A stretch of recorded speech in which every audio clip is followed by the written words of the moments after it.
Hey guys, I'm the artist behind the fantasy art of Ronne Barton. I appreciate y'all taking a minute out of your busy day just to see what I had to say on this first uh, playlist series that I'm starting. It's a vlog and it's just called Art Talk.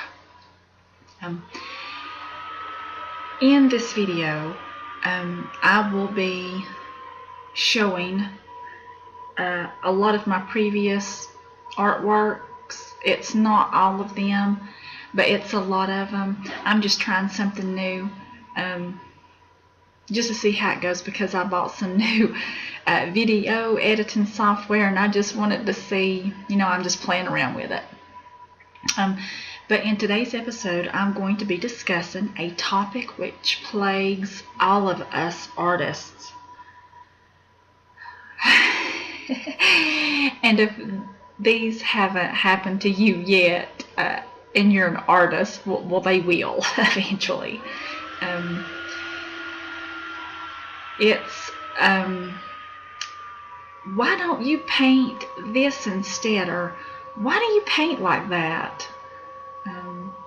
I personally struggle with that issue on a regular basis. Most people really don't mean any harm when they're asking those things or saying those things to you. I have finally just found that it's much easier here lately just to kind of turn that question back on them. And it's easier if it's a family member or a friend and you kind of know a little bit about their hobbies, or especially things that they don't like. Let me give you an example. If your friend really likes horses, but you don't want to paint horses at all, and your friend might say, why do you paint dogs? Why don't you paint a horse instead? 9 times out of 10, whatever the person is suggesting that you paint instead of what you're passionate about, it's because that's what they're interested in. They don't, not your interest. You're just the artist. They don't care what you're interested in.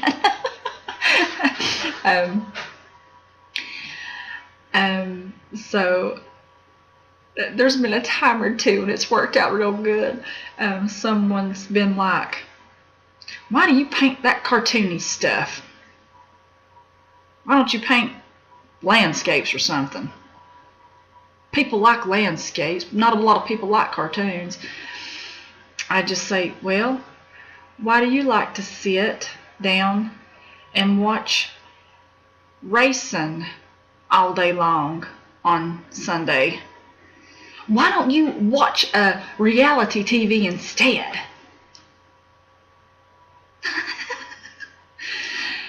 That has been the most effective method.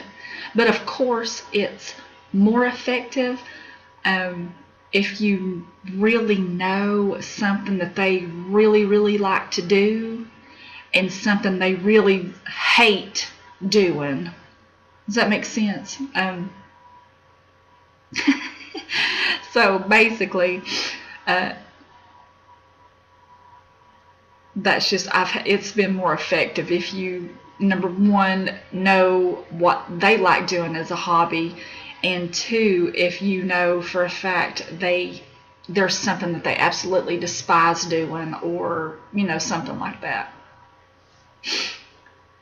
And sometimes it's like, most people have heard of this next person, but it's like, there's been a time or two where someone said,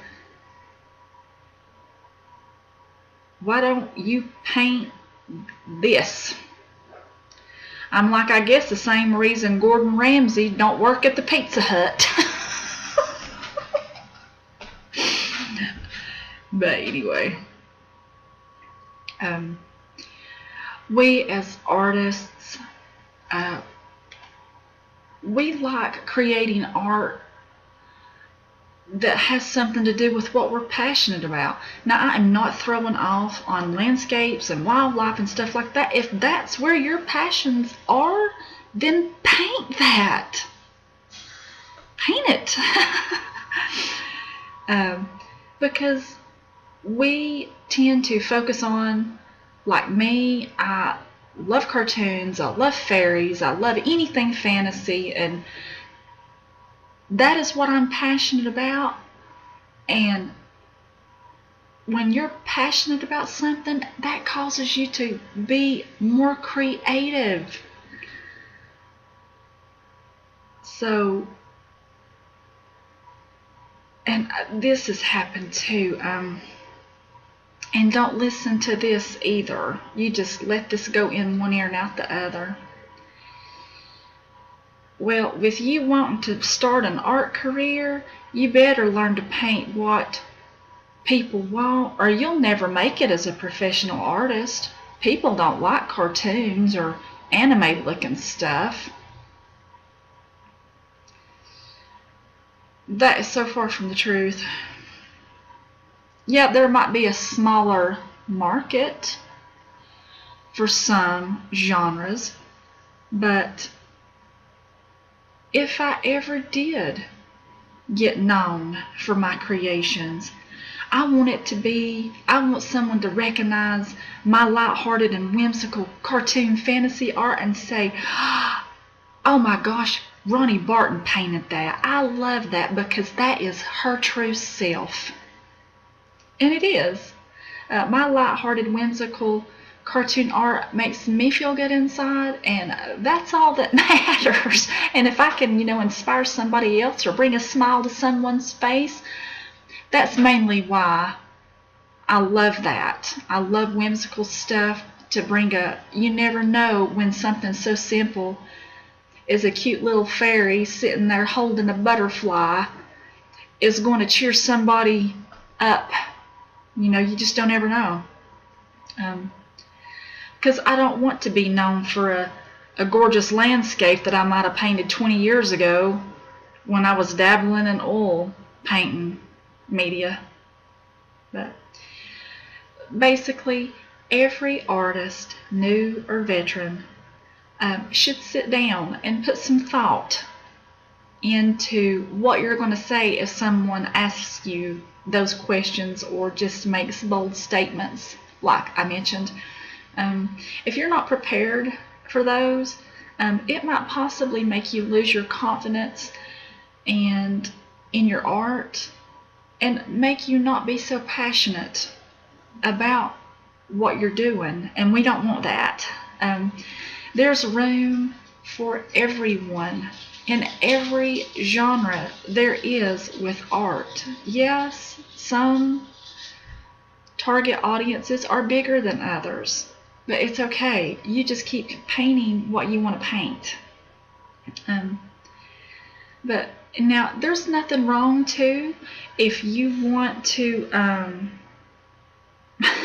I've done this a time or two too.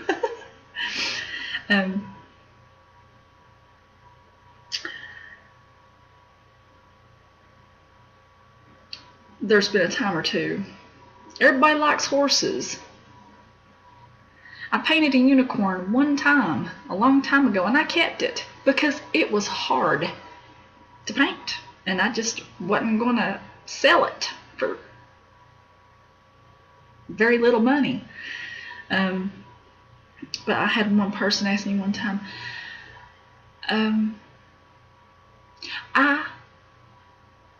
I don't like cartoons.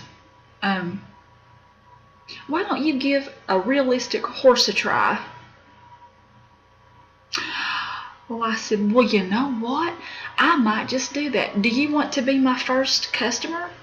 When I try horses, I said, I can give you my price list. 9 times out of 10, they'll put a stop to it.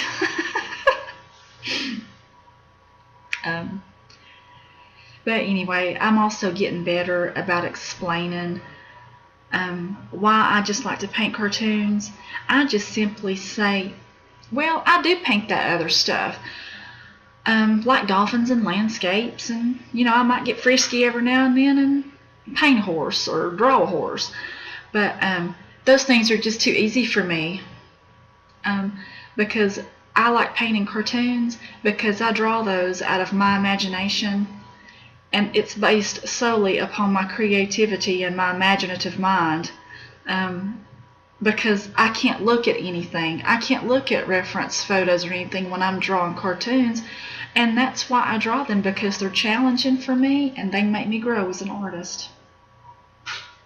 So the moral of this story is, and I probably could have summed that up 5 minutes ago. I'm trying to get better about making my videos shorter. It's not working yet, but maybe it will.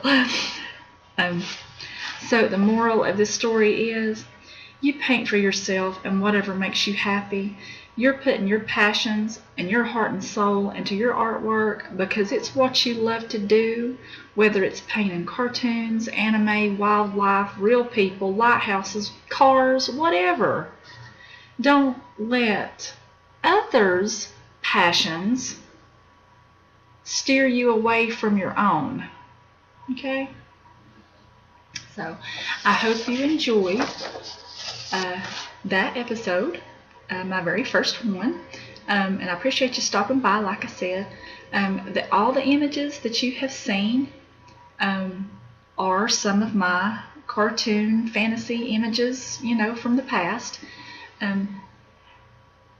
And if you care and would like to have a print or anything, these are available. Most of them, probably not all of them, but several of them are listed as prints in my Etsy shop under Ronne Barton, or I have listings on eBay all the time, and my eBay handle is Colorful Cartoonist. So I really appreciate you stopping by, and I'll see you guys in the next episode.